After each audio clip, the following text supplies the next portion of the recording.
আসসালামু আলাইকুম প্রিয় দর্শক, আপনারা যারা দীর্ঘদিন ধরে অধীর আগ্রহে অপেক্ষা করছিলেন, যারা তাকিয়েছিলেন সরকারের দিকে একটি সুসংবাদের আশায়, অবশেষে সেই মাহেন্দ্রক্ষণ উপস্থিত। দীর্ঘ এক দশকের অপেক্ষার অবসান ঘটিয়ে সরকারি চাকরিজীবী এবং পেনশনভোগীদের জন্য আসতে যাচ্ছে ঐতিহাসিক এক ঘোষণা। হ্যাঁ, আমি কথা বলছি বহু প্রতীক্ষিত নবম পে স্কেল বা নতুন বেতন কাঠামো নিয়ে। আজকের ভিডিওর সব তথ্য আমরা সংগ্রহ করেছি দেশের শীর্ষস্থানীয় সংবাদ মাধ্যম সময় সংবাদের একটি এক্সক্লুসিভ প্রতিবেদন থেকে। খবরের শিরোনাম, নবম পে স্কেল, নিম্ন আয়ের পেনশনভোগীদের জন্য বড় চমক। বুঝতেই পারছেন আজকের ভিডিওটি কতটা গুরুত্বপূর্ণ হতে যাচ্ছে। বিশেষ করে যারা অবসরে আছেন, যারা সারাটা জীবন দেশের সেবা করে এখন শেষ বয়সে এসে আর্থিক টানাপড়নে ভুগছেন, তাদের জন্য আজকের এই ভিডিওতে আছে এক অবিশ্বাস্য সুখবর। শুধু তাই নয়, যারা বর্তমানে চাকরিতে আছেন তাদের বৈশাখী ভাতা এবং মূল বেতন কতটা বাড়ছে তার পাই টু পাই হিসাব আজ আমরা মিলিয়ে দেব। জাতীয় বেতন কমিশন কী রিপোর্ট জমা দিল, কত টাকা বাড়ছে বেতন, আর কবে থেকে পকেটে আসবে এই বর্ধিত অর্থ, সব কিছু জানাবো বিস্তারিত। তাই ভিডিওটি না টেনে শেষ পর্যন্ত দেখুন, কারণ ২৫ মিনিটের এই আলোচনায় আপনার জীবনের অনেক বড় একটি অর্থনৈতিক পরিবর্তনের চিত্র উঠে আসবে। দর্শক, গত বুধবার অর্থাৎ ২১ জানুয়ারি বিকেলে ঘটে গেছে সেই কাঙ্ক্ষিত ঘটনা। সাবেক অর্থ সচিব জাকির আহমেদ খানের নেতৃত্বে গঠিত জাতীয় বেতন কমিশন তাদের চূড়ান্ত প্রতিবেদন জমা দিয়েছে। কার কাছে জমা দিলেন? বর্তমান অন্তর্বর্তীকালীন সরকারের প্রধান উপদেষ্টা, নোবেল বিজয়ী অধ্যাপক ড. মুহাম্মদ ইউনুস মহোদয়ের কাছে। আমরা জানি ২০১৫ সালের সর্বশেষ অষ্টম পে স্কেল ঘোষণা করা হয়েছিল। এরপর দীর্ঘ ১০ বছর, হ্যাঁ পুরো এক দশক পার হয়ে গেছে। এর মধ্যে দ্রব্যমূল্য বেড়েছে, জীবনযাত্রার ব্যয় বেড়েছে আকাশচুম্বী হারে, কিন্তু সরকারি কর্মচারীদের বেতন বা পেনশন সেই হারে বাড়েনি। সেই কষ্ট, সেই হাহাকার ঘোচাতেই এই নতুন পে স্কেল। কমিশন সূত্রে যে তথ্যগুলো বেরিয়ে এসেছে তার রীতিমতো চমকে দেওয়ার মতো। সময় সংবাদের প্রতিবেদন অনুযায়ী এবারের পে স্কেলের রূপরেখা এমনভাবে তৈরি করা হয়েছে যা অতীতে কখনো দেখা যায়নি। বিশেষ করে সমাজের নিম্ন আয়ের মানুষের কথা মাথায় রেখে যে সুপারিশগুলো করা হয়েছে তা যদি বাস্তবায়িত হয় তবে এটি হবে একটি বৈপ্লবিক সিদ্ধান্ত। আসুন শুরুতেই কথা বলি আমাদের সম্মানিত সিনিয়র সিটিজেন বা পেনশনভোগীদের নিয়ে। এবারের রিপোর্টের সবচেয়ে বড় চমক বা হাইলাইট হল নিম্ন আয়ের পেনশনভোগীদের সুযোগ সুবিধা। কমিশন সূত্রে জানা গেছে, যারা বর্তমানে মাসিক ২০,০০০ টাকার কম পেনশন পাচ্ছেন তাদের জন্য এক নজিরবিহীন সুপারিশ করা হয়েছে। তাদের পেনশন এক লাফে ১০০% বাড়ানোর প্রস্তাব দেওয়া হয়েছে। একটি সহজ করে বলি, ধরুন একজন অবসরপ্রাপ্ত কর্মচারী বর্তমানে মাসে ১০,০০০ টাকা পেনশন পান। বর্তমান বাজার দরে এই টাকায় সংসার চালানো কতটা কঠিন তা আমরা সবাই জানি।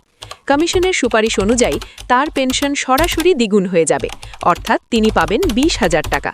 যাদের পেনশন ১৫,০০০ টাকা তাদেরটা হয়ে যাবে ৩০,০০০ টাকা, শর্ত সাপেক্ষে ২০,০০০-এর নিচের স্ল্যাবের হিসাব অনুযায়ী। অর্থাৎ জীবনযাত্রার এই আকাশচুম্বী ব্যয়ের সাথে লড়াই করতে এই ১০০% বৃদ্ধি তাদের জন্য অক্সিজেনের মতো কাজ করবে। কয়েক লাখ সাবেক সরকারি কর্মচারী যারা দীর্ঘদিন ধরে অবহেলার শিকার ছিলেন তাদের মুখে হাসি ফোটাতেই এই উদ্যোগ। সামাজিক নিরাপত্তা কথা বিবেচনা করে এই যে বৈপ্লবিক প্রস্তাবনা, এটা সত্যিই প্রশংসার দাবিদার। এবার আসি উৎসবে। বাঙালি মানেই উৎসব, আর বাঙালির প্রাণের উৎসব হল পয়লা বৈশাখ। সরকারি চাকরিজীবীরা বর্তমানে মূল বেতনের ২০% হারে বৈশাখী ভাতা পেয়ে থাকেন, কিন্তু এবারের পে স্কেলে এখানেও আছে বড় সুখবর। সময় সংবাদের প্রতিবেদন বলছে, নতুন পে স্কেলে বৈশাখী ভাতা ২০% থেকে বাড়িয়ে সরাসরি ৫০% করার প্রস্তাব করা হয়েছে। জি, ঠিকই শুনেছেন, ৫০%। চিন্তা করুন, যদি আপনার বেসিক বা মূল বেতন হয় ২০,০০০ টাকা, তবে আপনি আগে বৈশাখী ভাতা পেতেন ৪,০০০ টাকা, আর নতুন প্রস্তাব পাশ হলে আপনি পাবেন ১০,০০০ টাকা। পরিবারের সবার জন্য নতুন জামাকাপড় কেনা বা ভালো খাবারের আয়োজন করা এখন আর কোনো চাপই মনে হবে না। এটি শুধু টাকার অঙ্ক নয়, এটি কর্মচারীদের মানসিক প্রশান্তির একটি বড় উৎস হতে যাচ্ছে। এবার আসি মূল বেতনের কাঠামোতে। কমিশন গ্রেড ভেদে বেতন বৃদ্ধির হার ১০০% থেকে শুরু করে ১৪৭% পর্যন্ত সুপারিশ করেছে। চলুন দেখে নিই সর্বনিম্ন এবং সর্বোচ্চ পদের বেতনের প্রস্তাবিত পরিবর্তনগুলো। বর্তমানে 20তম গ্রেডে একজন কর্মচারীর মূল বেতন মাত্র ৮,250 টাকা। এই টাকায় বর্তমান যুগে বাসা ভাড়া দিয়ে শহরে থাকা প্রায় অসম্ভব। কমিশন এই বাস্তবতা অনুধাবন করে সর্বনিম্ন বেতন ৮,250 টাকা থেকে বাড়িয়ে সরাসরি 20,000 টাকা করার প্রস্তাব করেছে। অন্যদিকে প্রশাসনের সর্বোচ্চ পর্যায়ে যারা আছেন অর্থাৎ প্রথম গ্রেডের অফিসারদের বর্তমান মূল বেতন ৭৮,000 টাকা। নতুন পে স্কেলে তা বাড়িয়ে 1,60,000 টাকা করার প্রস্তাব করা হয়েছে। অর্থাৎ উপর থেকে নিচ প্রতিটি স্তরেই এই বেতনের এই বিশাল উল্লম্ফন সরকারি চাকরিতে মেধার আকর্ষণ বাড়াবে এবং দুর্নীতি কমাতেও সাহায্য করবে বলে বিশেষজ্ঞরা মনে করছেন। এত সব সুখবর শোনার পর নিশ্চয়ই আপনার মনে প্রশ্ন জাগছে, ভাই সব বুঝলাম, কিন্তু এই টাকা হাতে পাবো কবে? অর্থ উপদেষ্টা ডক্টর সালেহুদ্দিন আহমেদ এ বিষয়ে গুরুত্বপূর্ণ তথ্য দিয়েছেন। তিনি জানিয়েছেন, প্রতিবেদনটি জমা হওয়ার পর এটি এখন বিভিন্ন যাচাই বাছাই কমিটির কাছে যাবে। তারা এটি পুঙ্খানুপুঙ্খভাবে বিশ্লেষণ করবেন। তবে আশার কথা হল, কমিশনের সুপারিশ অনুযায়ী 2026 সালের 1 জানুয়ারি থেকে এই বেতন কাঠামো আংশিকভাবে কার্যকর করার লক্ষ্যমাত্রা ধরা হয়েছে। অর্থাৎ এরই মধ্যে এর প্রক্রিয়া শুরু হয়ে গেছে বলে ধরে নেওয়া যায়।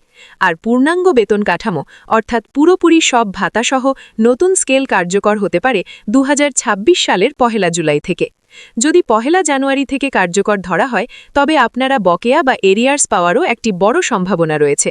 প্রিয় দর্শক, 2015 সালের পর দীর্ঘ 10 বছরের অপেক্ষা।